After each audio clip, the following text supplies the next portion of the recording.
बनाओ। तो यहाँ तक सब क्लियर है। सर फिर उसको कैसे पता चला कि इसका उल्ट भी ट्रू है?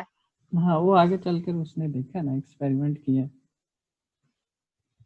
ठीक है। हर चीज एक्सपेरिमेंट के थ्रू ही प्रूफ होती है ना, ऐसे तो हवा और में तो ये बातें। जरूरी है कि मतलब मैग्नेटिक फील्ड जो प्रोड्यूसिंग है वो सर्कुलर ही हो, कर्ली हो?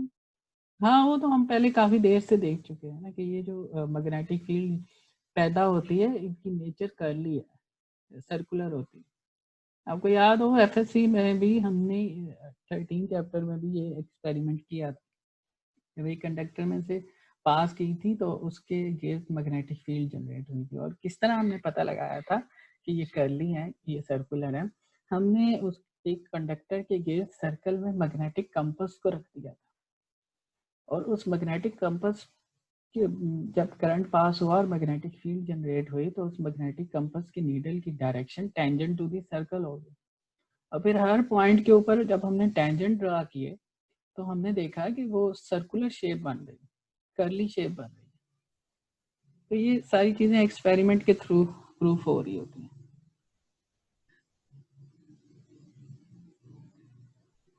जी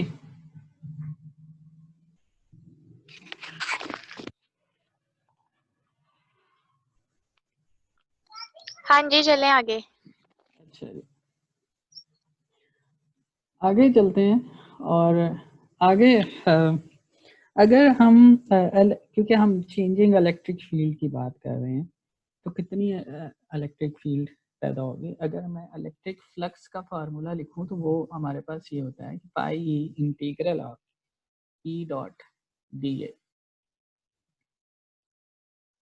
ये इलेक्ट्रिक फ्लक्स का फार्मूला है। एफएससी में भी आप लोगों ने एक टॉपिक पढ़ा था, calculate the electric field between the plates of a capacitor. याद है किसी को?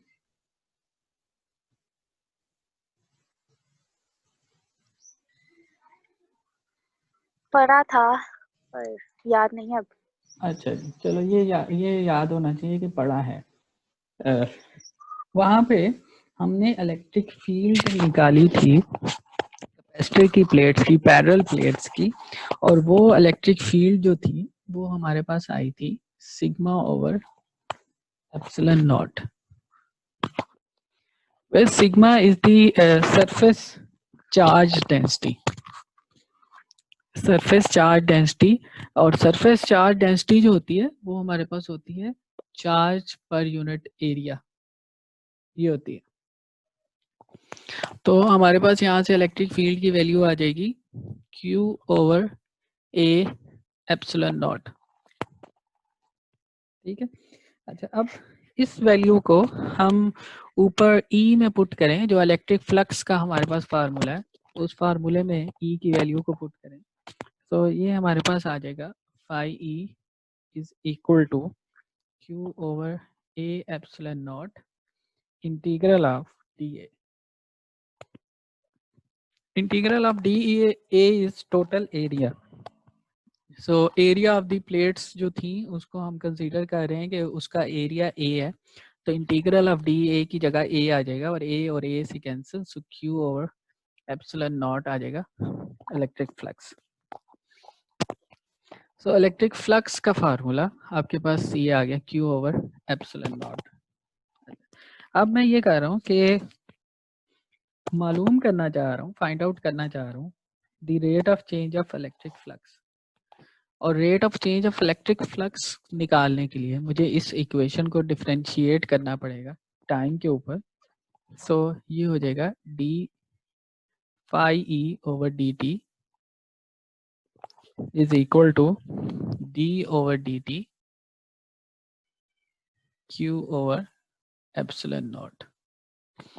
ठीक है, और इससे आगे इसको थोड़ा सा अरेंज कर लें। So 1 over epsilon naught is equal to d Q over D t. अच्छा, ये d Q over D t क्या चीज़ है?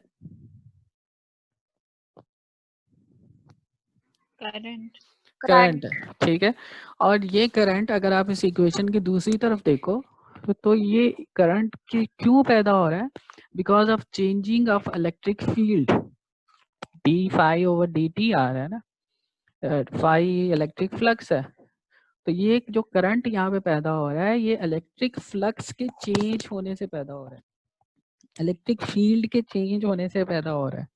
तो इस करंट को फिर हम डिस्प्लेसमेंट करंट का नाम देंगे। तो हम इसको लिखेंगे कि D phi E divided by D T is equal to 1/एप्सिलॉन naught and I D. I D is displacement current. इसको हम डिस्प्लेसमेंट करंट इसलिए कह रहे हैं क्योंकि ये पैदा हो रहा है because of the changing of electric flux, because of the changing of electric field.